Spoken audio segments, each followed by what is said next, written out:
किसान भाइयों के लिए आज फिर हम एक नया एपिसोड लेकर आए हैं किसानवाड़ी में, जिसमें हमने अपने पिछले कार्यक्रम में हमने ऑर्गेनिक खेती के बारे में यानी कि जैविक खेती के बारे में बातचीत की थी। आज हम बात करेंगे वर्मी कंपोस्ट यानी कि जैविक खाद के बारे में कि कैसे बनती है, क्या उसका पूरा प्रोसेस रहता है और किसान उसे किस तरीके से बना सकते हैं। तो हमारे साथ एक बार फिर आज जुड़ने वाले हैं प्रशांत जी, जो हमें इस विषय पर पूरी जानकारी देंगे। तो प्रशांत जी, बहुत बहुत स्वागत है आपका। नमस्कार राखी जी, धन्यवाद आपका। एक बार फिर से आप हमारी इस यूनिट पर आने पर आपका स्वागत है और आप जो भी जानकारी किसान भाइयों को पहुंचाना चाहती है मेरे माध्यम से, उसके लिए आपका स्वागत है जी। तो प्रशांत जी, सबसे पहले तो मैं यही जानना चाहूँगी, अभी मैं ये देख रही हूँ ये पूरी यूनिट जहाँ पर ये वर्मी कंपोस्ट बन रही है, तो इस यूनिट के बारे में थोड़ा सा बताइए कि कितनी बड़ी यूनिट है। राखी जी, ये यूनिट नॉर्थ इंडिया की सबसे बड़ी यूनिट में से एक है। अगर ऐसा कहा जाए तो ये गलत नहीं होगा। लगभग ये 1000 बेड की यूनिट है, जिस पर तकरीबन 30 फुट के 1000 बेड, इस तरह के बेड इसे बोलते हैं, जैसा कि आप देख पा रहे हैं ये इस तरह के बेड होते हैं। 1000 बेड की यूनिट है 30-30 फुट के, जिसमें कि तकरीबन 2.5 टन के आसपास गोबर का इस्तेमाल किया जाता है और ये रोजाना 15 टन के आसपास प्रोडक्शन ये यूनिट देती है। रोजाना 15 टन के आसपास वर्मी कंपोस्ट का प्रोडक्शन देने में ये यूनिट सक्षम है जी। तो प्रशांत जी, अब हम प्रोसेस के बारे में जानना चाहेंगे कि किस तरीके से हम ये वर्मी कंपोस्ट जो है बन के यहाँ से शुरुआत होकर और किस तरीके से किसान भाइयों तक पहुँचते हैं, वो पूरा प्रोसेस हमें बताएं। मैं आपको बताना चाहूँगा, इसमें जो प्रोसेस है वो बहुत ही आसान है, बहुत ही सिंपल प्रोसेस है, लेकिन कुछ सावधानियाँ और क्वालिटी को मेंटेन करने के लिए और अच्छे तरीके की खाद बनाने के लिए जो कुछ सावधानियाँ रखनी पड़ती है, उसके बारे में मैं आपको जानकारी देना चाहूँगा। जैसे कि आप देख पा रही हैं कि हम यहाँ जो भी खाद बना रहे हैं, उसके हमने ज़मीन के ऊपर एक पन्नी की लेयर बिछा रखी है। एक मोटी पन्नी की लेयर बिछाने के कारण इसका मिट्टी के साथ जुड़ाव ना हो, जिससे खाद में किसी भी तरीके के दूसरे अवशेष ना पाए जाएँ। सबसे पहला तो ये कि हम पन्नी की एक मोटी परत बिछा लेते हैं। उसके बाद जैसा कि आप ये देख पा रहे हैं कि ये गोबर हमारा रखा हुआ है, ये गोबर आता है। गोबर को करीबन 15 दिन तक टेम्परेचर कंट्रोल करने के बाद, टेम्परेचर मीटर से चेक करने के बाद हम इस तरह के ऊंचे ऊंचे बेड बना लेते हैं, जिसमें कि गोबर को बिछा दिया जाता है, जिसकी हाइट लगभग 2 फुट के आसपास होती है, चौड़ाई 3-3.5 फुट की होती है और लंबाई 30 फुट की होती है। ये लगभग एक बेड में 2 से 2.5 टन गोबर आता है और ये हम एक लंबे लंबे बेड तैयार कर लेते हैं। बेड तैयार करने के बाद की प्रक्रिया है, इसमें हम पानी से उसको फिर से ठंडा करते हैं और ठंडा करने के बाद उसमें अपने पंजी बोलते हैं यहाँ देसी भाषा में, एक जाल सा होता है, उसकी सहायता से उसको कुरेद कर उसके अंदर केंचुए छोड़ दिए जाते हैं। केंचुए छोड़ने के बाद इसकी प्रक्रिया करीबन 45 से 50 दिनों की चलती है। ये प्रक्रिया थोड़ी लंबी होती है और इस प्रक्रिया के दौरान हमें केंचुए को जीवित भी रखना होता है, उनकी संख्याओं को बढ़ाना भी होता है और साथ के साथ उस केंचुए के द्वारा उनको पर्याप्त भोजन देने के बाद वो जो मल करते हैं, उससे जो कंपोस्ट तैयार होता है उसको वर्मी कंपोस्ट कहा जाता है। तो उस पूरी प्रक्रिया में हमें ये ध्यान रखना पड़ता है केंचुए भी जिंदे रहें, वो प्रॉपर तरीके से उस गोबर को कंज्यूम भी करें, खाए भी और उसको खाद में कन्वर्ट करें। जब एक बेड पर पूरी तरह से खाद तैयार हो जाता है तो उसका स्वरूप इस तरीके का अलग हो जाता है जी। हम बेड बनाने के बाद उसको केले के पत्तों से ढक देते हैं। केले के पत्तों से ढकने के बाद उसमें हर 10 दिन के अंदर उसमें पानी लगाना और उसकी गुड़ाई करना, ये प्रक्रिया हम दोहराते रहते हैं और जब इस तरह के स्वरूप में बन जाता है तो वो खाद लगभग तैयार हो जाती है। इस खाद तैयार होने के बाद हम इसे पंजी की मदद से गुड़ाई कर करके छान लेते हैं। आगे आप बेडों पर दिखा पाएंगी।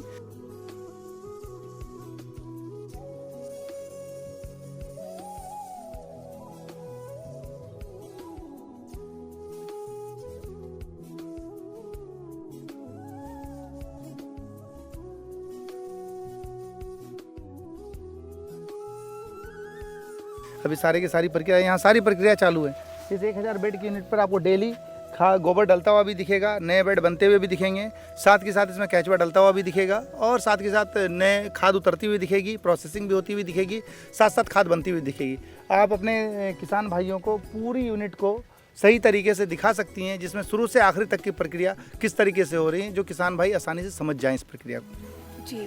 तो प्रशांत जी, ये जो हम वर्मी कंपोस्ट बना रहे हैं तो इससे किसान भाइयों को कितना फ़ायदा होगा? वर्मी कंपोस्ट क्या है इसको समझना पहले ज़रूरी है किसान भाइयों को फ़ायदा पहुंचाने से पहले। आज हमारे देश में ऑर्गेनिक कार्बन का स्तर ज़मीन में लगभग बहुत ही न्यूनतम हो गया है, बहुत कम हो गया है। कहने का मतलब ये, पिछली मीटिंग में भी मैंने आपको बताया था, पिछली बार भी आपको मैंने बताया था ऑर्गेनिक कार्बन क्या कार्य करता है। ऑर्गेनिक कार्बन जमीन में डलने वाले किसी भी खाद को, किसी भी पौधों के भोजन को पौधे तक पहुंचाने का कार्य करता है। ऑर्गेनिक कार्बन का स्तर जितना गिरता चला जाएगा उतनी मृदा की शक्ति छिन्न होती चली जाएगी। इसके और आपके वर्मी कंपोस्ट में मुख्य तत्व के रूप में ऑर्गेनिक कार्बन पाया जाता है। एफसीओ की गाइडलाइन के अनुसार इसमें 18% ऑर्गेनिक कार्बन होना चाहिए, लेकिन अगर आप सही तरीके से तैयार करें तो ये 24 से 25%, 30% तक ऑर्गेनिक कार्बन इसमें पाया जाता है। ऑर्गेनिक कार्बन डलने के बाद ज़मीन का सुधार होता है। उसके अलावा गाय के नेचुरल गोबर को प्रोसेस करने के कारण इसमें तमाम तरह के माइक्रोन्यूट्रिएंट्स जो गोबर के गाय के गोबर में पाए जाते हैं, वो सारे माइक्रोन्यूट्रिएंट्स भी ज़मीन को मिल जाते हैं। और नाइट्रोजन, फास्फोरस, पोटास जो मुख्य तत्व है भूमि के लिए, उनकी भी कुछ मात्रा पौधों को आसानी से मिल जाती है। तो किसान भाई क्या ये यूनिट अपने घर पे भी लगा सकते हैं या अपने खेतों में इसका कर सकते हैं? देखिए, जैसा कि आप देख पा रही हैं, ये बहुत ही आसान है और बहुत ही आसानी से इस यूनिट को किसान अपने यहाँ लगा सकते हैं। इसमें इस यूनिट की सबसे बड़ी खासियत ये होती है कि हर एक यूनिट में, हर एक प्लांट में प्लांट एंड मशीनरी का डिप्रिसिएशन होता है। ये एक ऐसी यूनिट है जिसमें प्लांट एंड मशीनरी बढ़ती चली जाती है। जैसा कि आप देख पा रही हैं, 1000 बेड की इतनी बड़ी यूनिट है। इसके अंदर जो कार्य करने के लिए जो कार्य करते हैं वो मुख्य रूप से कैचवे करते हैं। इधर अब आपको मैं फोटोग्राफ्स में दिखाऊंगा कैचवे किस तरीके से कार्य करते हैं। तो कैचवा धीरे धीरे करके बढ़ता चला जाता है, ना कि घटता है। प्लांट एंड मशीनरी इसकी बढ़ती चली जाती है। किसान 2 या 4 बेडों से अपने खेतों में निश्चित तौर पर शुरुआत करनी ही चाहिए। कर सकते हैं वाली बात तो अलग हो गई, इसे करनी ही चाहिए। और करके धीरे धीरे इसको जैसे जैसे उसके कैचवे बढ़ते चले जाते हैं, इसमें लागत बहुत कम आएगी। थोड़े से 2 बेड से 3 बेड से शुरुआत करें और धीरे धीरे यूनिट को बड़ा करते चले जाएँ, जिससे कि वो अपने ज़रूरत के अनुसार अपने खेत के ऑर्गेनिक कार्बन को, नाइट्रोजन, फास्फोरस, पोटास को और अन्य माइक्रोन्यूट्रिएंट्स को कुल मिलाकर के संपूर्ण जैविक खाद को अपने खेत में तैयार करके किसान अपने खेतों को लाभ पहुंचा सकता है। तो इससे उत्पादन शक्ति जो होती है खेती की, वो भी कई गुना बढ़ जाती है क्या? मैं आपको बताऊं, आपने उधर जो सर्वे किया है, हमारी जितनी सब्जियां लगी हुई हैं, करीबन 40 तरह की सब्जियां इस फार्म पर लगी हुई है, जहां कंपोस्ट के अलावा कुछ भी नहीं डाला जाता है। उनकी साइज में, उत्पादन क्षमता में, उनके कलर में, उनके स्वाद में, उनके जो फलों का, सब्जियों का जो टेक्सचर है, उसमें काफ़ी बड़ा अंतर आप अभी देख करके आई हैं। आप अपने दर्शकों को भी अपने वीडियोस के माध्यम से दिखाइए जो चीज़ें यहाँ लगी हुई है। जैविक खाद से उत्पादन क्षमता तो बढ़ती है, मृदा में भी सुधार हो जाता है और ज़मीन की उर्वरा शक्ति बढ़ने के साथ साथ धीरे धीरे खाद की आवश्यकता कम होती है, रोगों का प्रभाव कम पड़ता है फसलों पर और खेती करना सुगम होता चला जाता है। किसान आसानी से बिना किसी रासायनिक दवाओं के छिड़काव के जैविक खाद के माध्यम से अच्छा उत्पादन ले सकता है। स्वस्थ पौधे रहेंगे, रोगों से लड़ने की क्षमता उसकी बढ़ जाएगी, रोग कम आएंगे, कीटनाशक का प्रयोग बिल्कुल नहीं करना पड़ेगा। ये कई सारी खासियतें अगर लगातार इसका प्रयोग किसान करते हैं तो।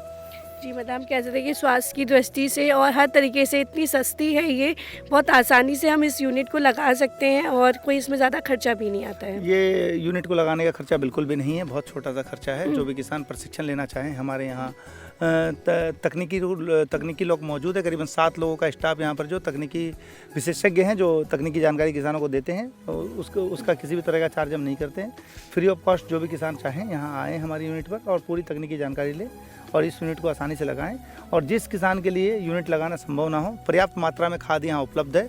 बहुत ही कम कीमत पर किसान यहाँ से अपने खेतों के लिए ले जा सकता है। बहुत बड़ी यूनिट है, लगभग 5000 टन साल का हम इस यूनिट से बनाते हैं और आसपास के सारे किसान तो ले ही जाते हैं, दूर दराज से भी किसान यहाँ लेने आते हैं और काफ़ी बड़ी मात्रा में खाद काम की तैयारी हम यहाँ कर रहे हैं। किसान अपने यहाँ भी इस यूनिट को बहुत अच्छी तरह से लगा के आसानी से इस उत्पाद का उत्पादन कर सकते हैं। तो आज हमने जाना कि किस तरीके से जैविक खेती तैयार की जाती है। प्रशांत जी ने हमें बहुत अच्छे से जानकारी दी। अब अगले एपिसोड में प्रशांत जी आप हमें क्या बताएंगे? राखी जी धन्यवाद। उम्मीद है आपको आनंद आया होगा और किस तरह से सारी जैविक फसलें हो रही है जैविक तरीके से और जैविक खाद तैयार करके एक इकोसिस्टम यहाँ डेवलप किया गया है, उसको आपने देखा और किसान भाइयों तक पहुँचाया, इसके लिए आपका धन्यवाद।